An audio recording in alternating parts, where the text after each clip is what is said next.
This is Optometrists Building Empires, and I'm your host, Ankit Patel. Each week, we'll explore the journey of practice ownership and leadership in optometry. Join us for insights and strategies from the top minds in our field.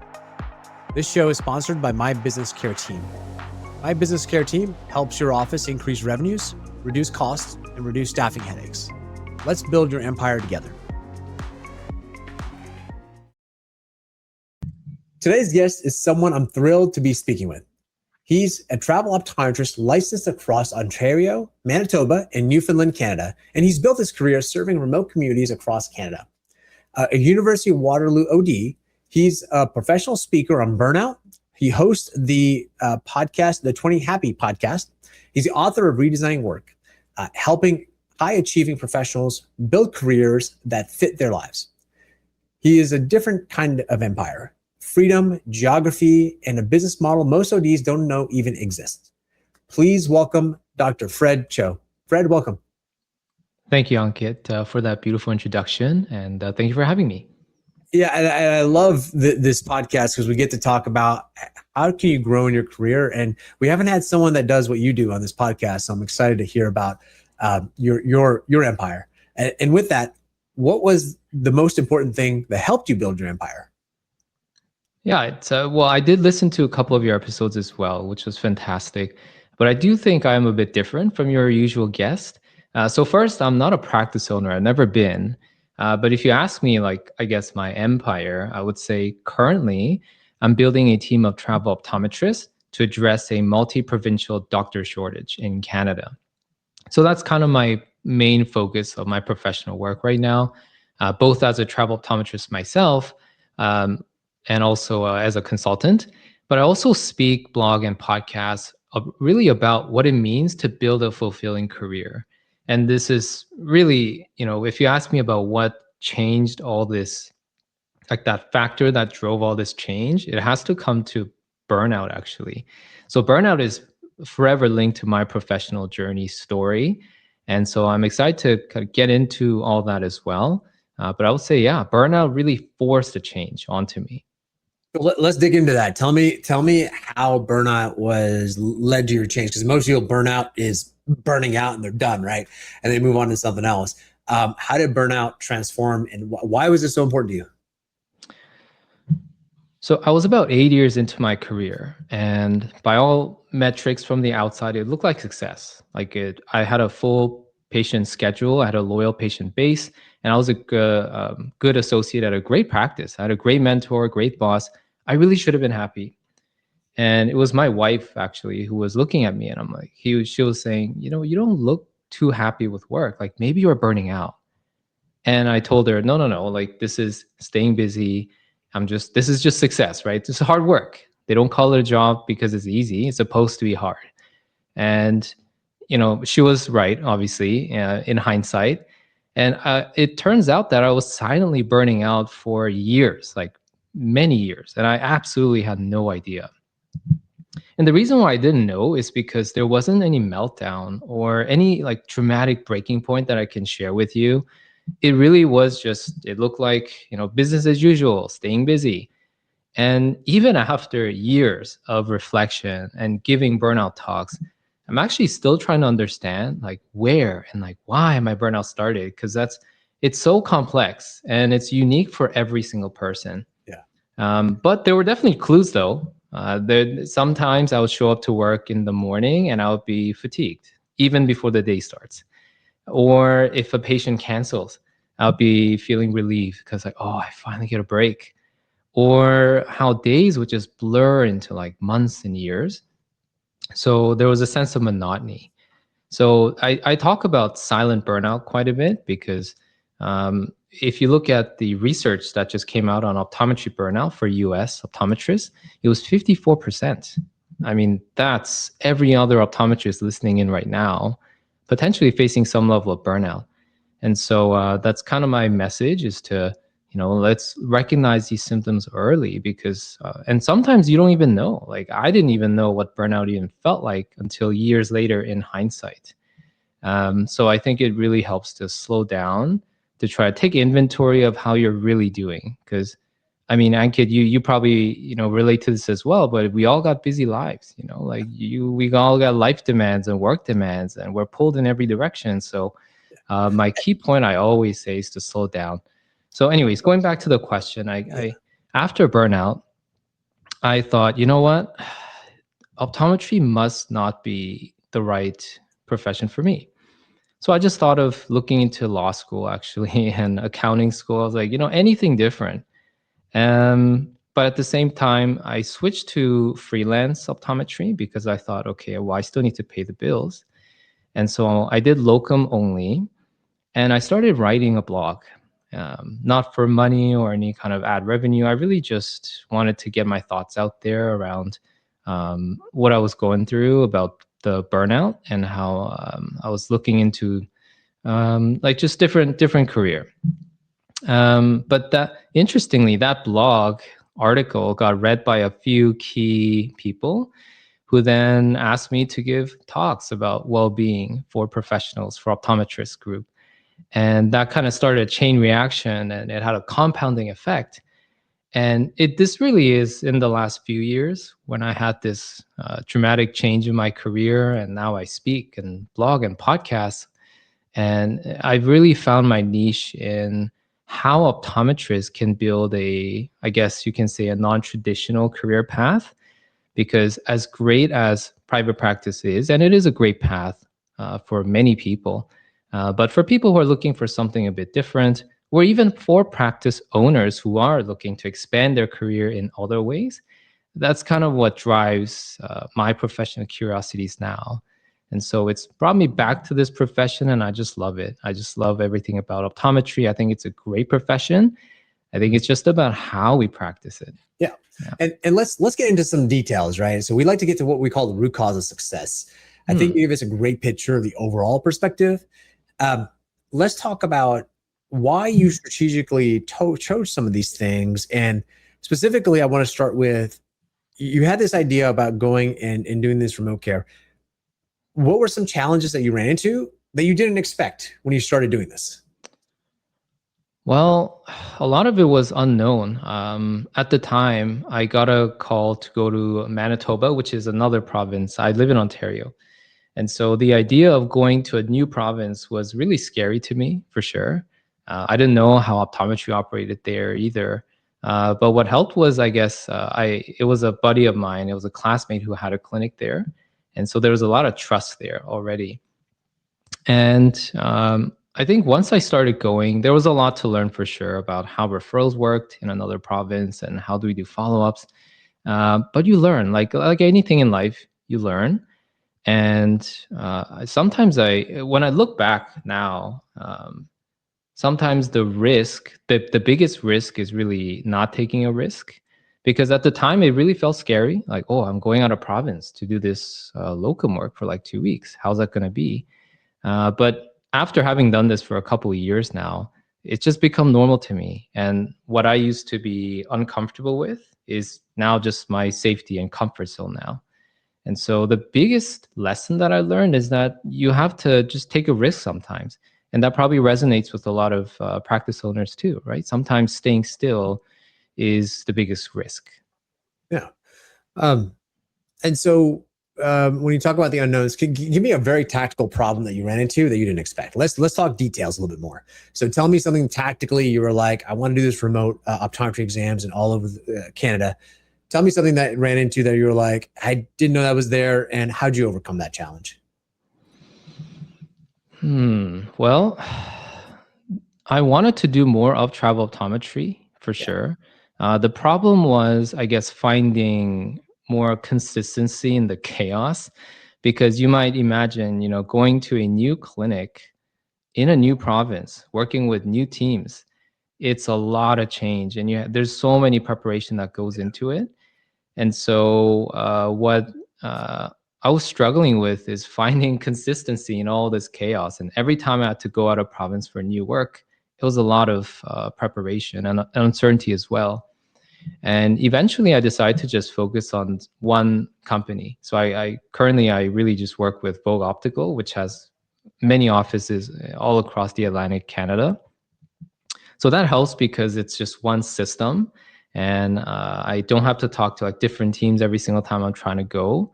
So I think that really helped to have a kind of like one team that I'm just talking to, but having the flexibility of multiple locations and many different clinics. And it gives me a sense of having a bigger impact actually beyond the exam room. Because as I mentioned, I'm trying to build a team of travel optometrists to service like all these areas, these pockets of areas that don't have any eye doctor for hundreds of kilometers. I mean, imagine like driving 3 hours just to get glasses, right? That's the reality for a lot of people in Canada here.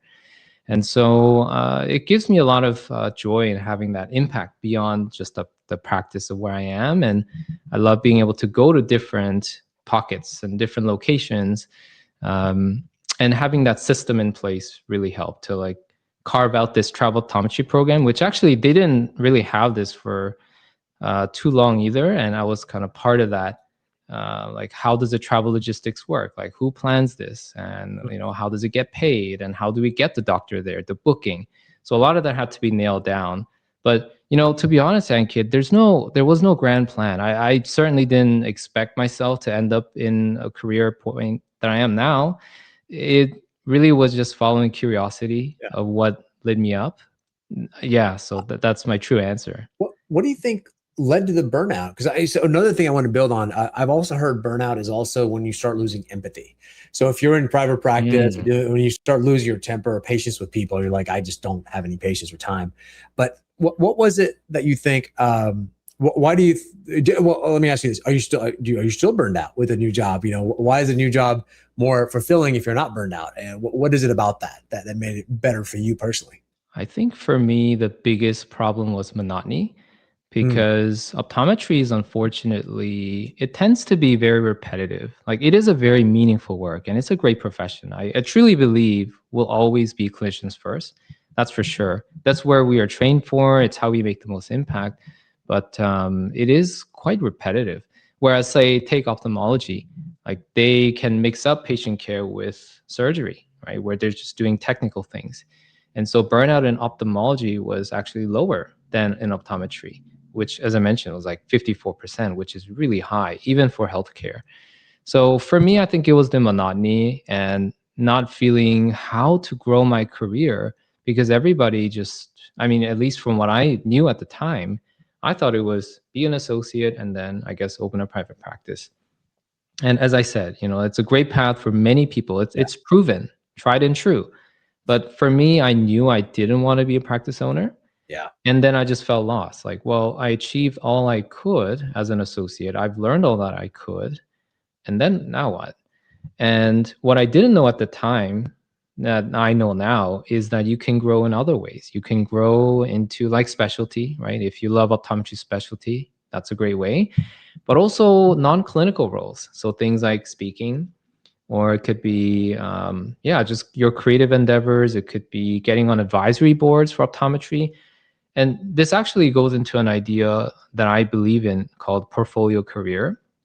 So it's an idea that professionals can have multiple roles, either paid or unpaid, it doesn't matter. But if it's meaningful to you, together as a whole can create this career that is unique to you and your interests. And personally, I love variety. And I think I needed that, like staying at one place for 8 years, as great as that phase of my life was still, it served me well at that time, but I outgrew it. I needed the variety. And I think there's an opportunity there, I believe, for all of us optometrists to embrace that portfolio career because clinical care, it's great. Like it's a cornerstone of what we do. And if you're a practice owner, that's actually a reflection of portfolio career. Because if you're a practice owner, you're marketing, you are managing people, you're hiring, firing, training, like accounting, fixing the printer. Like you're doing all that stuff, right? yeah. So you're wearing different hats, which I believe gives you that sense of like renewed purpose when you come back on Monday and you're tackling different roles, and that's exciting. So I think we can embody that by going out to non-clinical roles as well. So tell me a little bit more about this portfolio career. I've heard that before, but how do you define that? And what do you think it looks like for how have you seen it look like for your peers and other people in the industry? What does a portfolio career look like for an optometrist or an OD? The beauty is that optometry is such a flexible career that we can scale back to like 4 days, 3 days a week, and then still have that stability, which a lot of professionals cannot have that, right? Like if you're a lawyer, you're usually just full time. So we have a lot of leeway, and I believe we can leverage that to then go off and try like creative pursuits that necessarily might not make you money. But I always say let's not worry about the money part for that, because you got your business, your practice, or your just clinical side that is making you money. That's your stability, so that all the things that you do doesn't necessarily have to. Now, once you get your work out there and your messaging is good, you're helping other people, the money will come, right? Like that, and that's just what I see in my own journey and many other people who follow this path. But at least in the beginning too, like you don't need a perfect plan to carve out. If I'm interested in like speaking, like how I think sometimes we wait for a perfect plan. Like, how do I exactly want this to plan out, and how exactly do I get there? Hmm. And that just keeps us frozen in place. I think instead of having a perfect plan, which I know you alluded to, I alluded to this in my earlier answer, it's actually following your curiosity, whatever lights you up. That's the beauty of a portfolio career, right? You can have that clinical side as a stable base so that your creative side projects can be truly unconstrained. And I believe that's really important. I'll give you a real example too. Like I mentioned, after burnout, I started a blog. Hmm. If I had started a blog with some plan of monetizing, that is a very different thing now. Now I'm writing about not necessarily what I want to write about. I'm writing to maximize views and clicks. And that's almost becomes like a second job now, which I think would have killed the joy out of it. And what really helped was to not worry about all that and just what lights me up.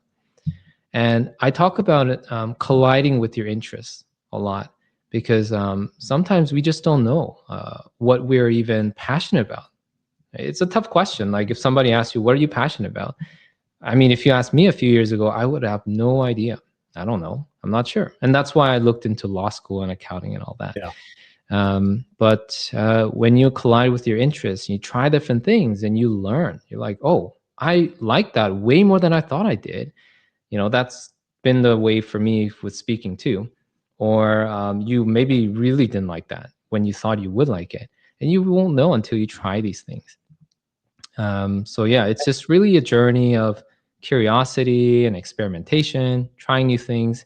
And so it's about the creative freedom and then the stable base as a clinician. I would say that's the portfolio career that I see.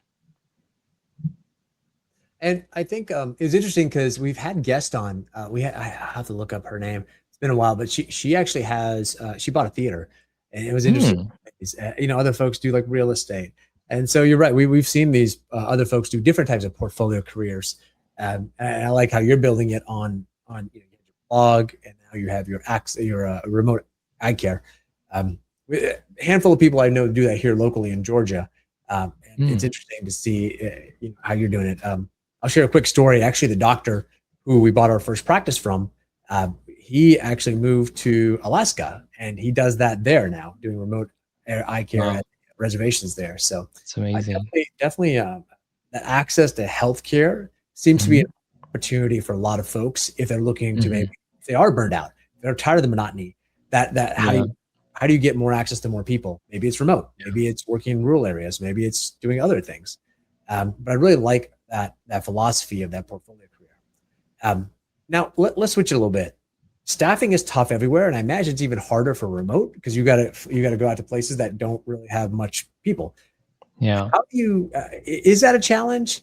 How do you deal with that if it is a challenge?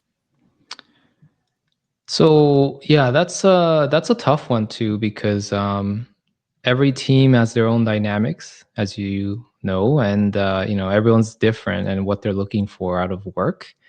Now, I would say, I'll preface this: I've never been a practice owner, and I'm not directly managing these people. But as a travel optometrist, I've had the privilege actually of working with over 100 coworkers. I've been to 20 different offices, like 5 different national companies. I worked everywhere. And I've seen a lot of happy workplaces and not so happy workplaces. So there's definitely some common themes. Um, I would say the main thing that I try to do is bring in a little bit of playfulness into the work that I go into. So when I go into a new team, I don't go in there kind of being like, this is the way that I like to do things and this is what's going to happen. I always ask like, hey, how do you, book the patients? How quickly do you see patients here? What is the norm? And tell me like, how can we like work together? um, because that, I want to respect the way that they do things. And I'll tell you, every team does it differently. Like some teams, they'll end a little bit earlier, or some teams they'll see like they like being busy. It's very different sometimes, what the teams are looking for. So I think I try to cater to that a lot, for the first and foremost. And then secondly, I'll try to be more like playful. So for example, whenever I go, it's a new location oftentimes. So I'll walk around during lunch break to find a bakery. Usually there's something around. So I'll find some baked goods, bring it back, and I'll just share. I'll just share with the group in the break room. And some of my best conversations have happened in those like little break rooms for 10 minutes. We're just sharing baked goods. And I never frame it like, oh, because we did such good work today, I'm bringing you this. Like, it's just, there's no condition attached to it. I just want us to have fun and have a good time working together. And I believe that's been the key to kind of being like happy at work with all these different types of people. So what I'm hearing is relationship building, and it's interesting. You're like, how do you prefer to work with us? Because I also have heard the other side is like you have a very strict set of criteria. Only work with the people that fit that box. So what I'm hearing from you is like, well, that's not the only way. You can see how they want to work and try to adapt to that, and see how much overlap there is, and then build the relationships with folks. Absolutely. And I think you're going to enjoy yourself a lot more this way. And the one thing that I actually, and this is probably really relevant for your listeners, uh, I've done some works before, and the director of optometry manager for a company, they were like, hey, wherever you go, you are like smashing records for dispensing. Like the team is doing so well. Like, what are you doing? Can you like talk to us to see what you're doing? And I was baffled because I was like, I don't know what I'm doing. Like, I'm just going there, trying to have a good time. I'm not quite sure either. It took me a lot of time to actually figure out what it is that I might be doing differently, because all I know is what I'm doing. I'm not quite sure what everybody else is doing. But so this is coming back to introducing some playfulness and some relationship building and respecting their autonomy and their decision making. Because ultimately, if we're all having a good time at work, then it translates to better sales and better performance for your business. And this is a key idea that I've been studying recently, and I give talks on this as well, which is that workplace happiness is a key driver of business success. And we don't think about it that way oftentimes. It's like a nice thing to have, but there's a lot of research that's growing on this. And basically, the happy staff, they perform better, they stay longer, and they provide better care to the patients and clients. So to me, it's like it goes hand in hand. If your team is happy to be there, and by the way, people can tell if you're not happy to be there. You know what I'm talking about. If you go to an office and they're clearly burnt out, you can sense that. And that translates to worse experience for you and worse for your business. So part of my messaging now is to let's focus on creating a workplace happiness from within, and that will translate to a better performance.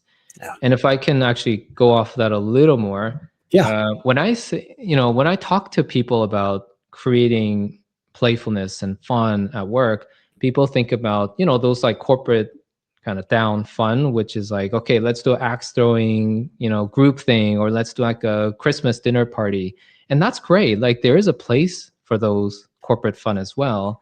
But there's a trap that I found through research called a mandatory fun trap, where it's being forced down on you and say like everybody has to attend, everybody has to have fun, but everybody finds different things fun. Like what you might find axe throwing, maybe you love that. I don't love that. My wife loves throwing axes at the during those things. She's really good at it, but I don't really enjoy it.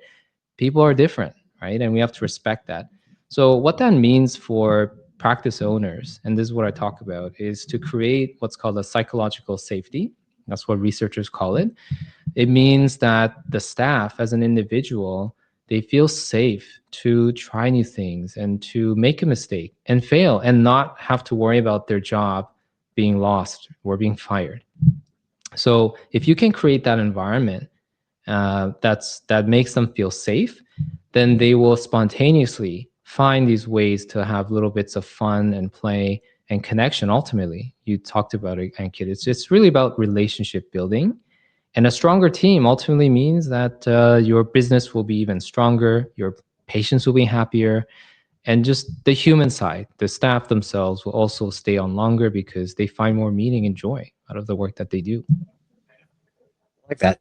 And it's interesting. So one thing I'll say with caveat is also understanding being aligned to the business objectives. If you have fun, but if they don't understand what they're trying to accomplish, what the goals are, I find that it can be a great culture, but it drifts, is what I've seen. Have you seen that as well? Like, so there, if there is a, hey, you know what? Yes, we can have fun. Let's do these things, but everyone understands what direction we're going to, how to row in the same direction. If we don't have that, I find that it can work, it cannot work. Is that what you see as well? That, hey, you have to have that alignment, and then the fun sort of helps enable that alignment? Or what do you see there? I think you do need a balance for sure, right? You have to just have a line where we're still being professional at work, and so yes, there's definitely a boundary there, and I think that's the where I've seen successful managers really thrive, because the best team managers that I have seen, they know when to, like, break a joke when a patient's not there, just to lighten the mood. If a staff struggle with something, they know how to bring them back up. But at the same time, like, there's a sense of being professional, especially when like patients are there, and just so that we're aligned on the same picture. So I do think, yeah, that's more of a trait of a really successful manager, is striking that balance. And it can be tough. It can be tough to, try to be friendly and build that relationship side of things, but also at some point we got to be professional and do the work and align with the business objectives as well. Yeah, excellent. So now, what are you excited about for the industry, for the profession, for your career? What are you looking forward to the most in the future? That's a great question. Well, certainly my understanding of optometry has expanded a lot, in that there's a whole world of non-clinical roles out there. And to give another example from a classmate of mine, her name's Janice, and she combined her passion of dry eyes, and which is an optometry specialty, and the beauty side of things, cosmetics industry. So it's really interesting how she's branched out to be a speaker for cosmetics conferences, speaking to like lash stylists, not even optometrists. And so now she's all about creating a platform of education and connection between ODs and other professionals that are that we typically wouldn't think of collaborating together like that. And her journey actually is quite similar to mine, in that she just started putting herself out there, just through social media and personal branding, and it started to open doors. And eventually now she has a clear idea of what she wants to do and what she's passionate about.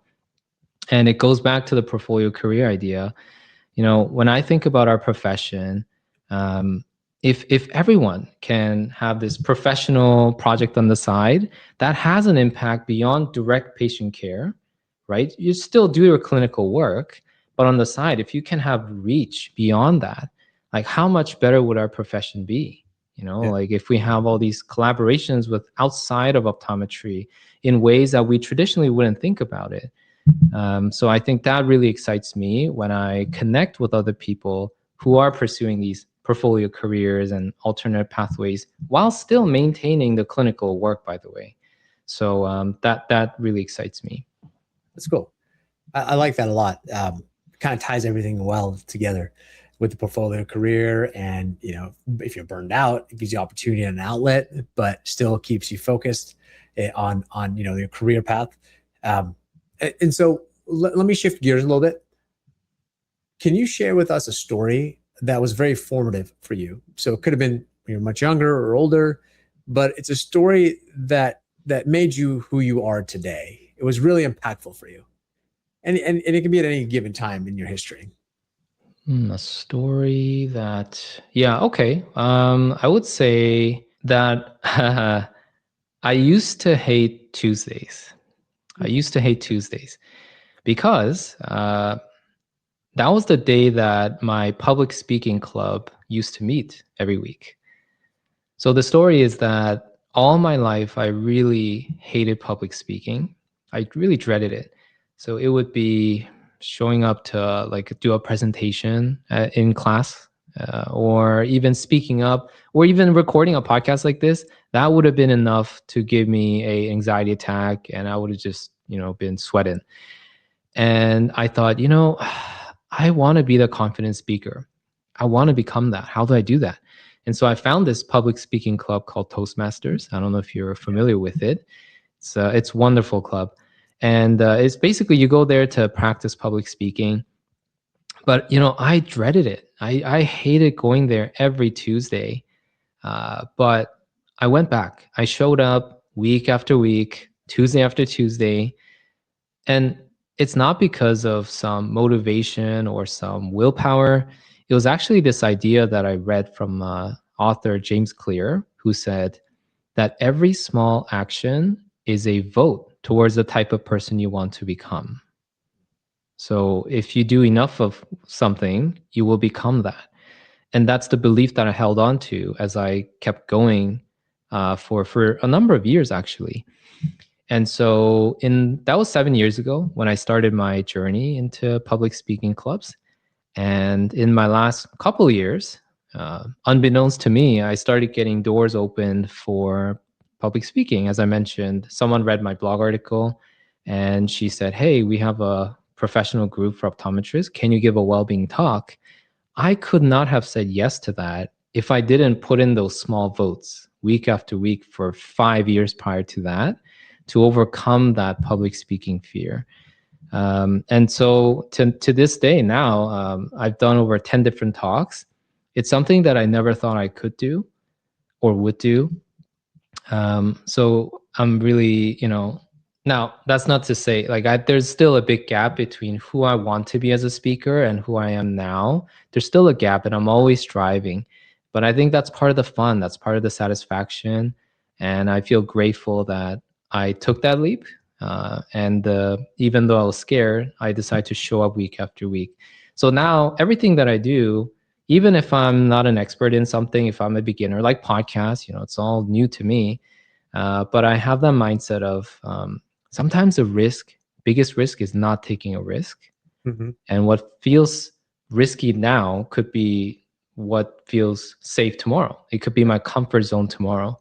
And so that's been the key mindset shift. Yeah. And I appreciate you sharing that. Thank you. And last question I usually have for folks is what advice would you give to your younger self coming right out of OD school? What advice would I give? This is interesting. This is a question that I ask my guests as well on the very last question on my podcast. I honestly don't know if I would change anything.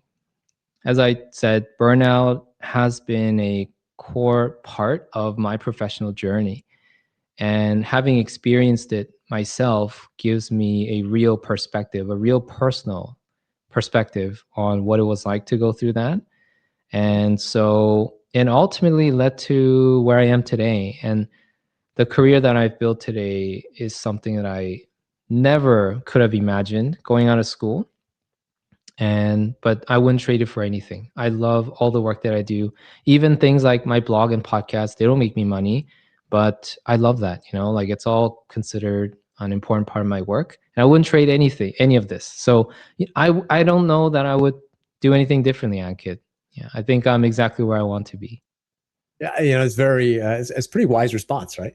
Because like you have to go through these experiences to become who you are today. So I That's like that. true.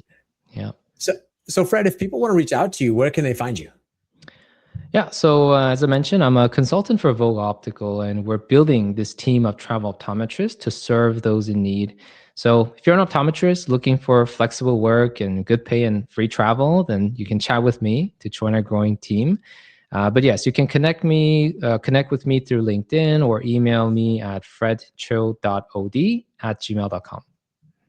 Excellent. And we'll put ways to connect with you in the show notes for sure. So, well, Dr. Fred Cho, thank you again for being a guest on the show. Thank you so much. Yeah. And one of my biggest takeaways from today is burnout is a signal. So if you're feeling burned out, there are options and places to go, and don't feel like you're stuck to where you are, because it could transform your career into more of a portfolio career that could take you to places you never expected. So thank you for that. Couldn't have summarized it better. Thank you. Yeah. Well, thank you, audience. If you learned something, laughed, please share the podcast with a friend, and make sure to hit the subscribe button so you never miss an episode. And if you see the meeting link in the show notes and book a meeting, I'll send you a free copy of my book, Optometry Redefined. Thank you again, Fred, for being a guest on the show. And this has been another exciting episode of Optometrists Building Empires. And we'll see you next time. Take care. Thank you. Nice. That was good. That was good. A great. That's a wrap on another episode of Optometrists Building Empires. Thanks for joining. For show notes and more, visit buildingempires.live. This show is proudly sponsored by My Business Care Team. My Business Care Team was born out of staffing challenges my wife and I faced together, managing multiple optometry locations. We refined our approach at Classic Vision Care and now offer our expertise to others. If you're experiencing challenges with staffing and you'd like to set up a discovery call, we'd be happy to help you and connect you with the right resources. We'll see you next time.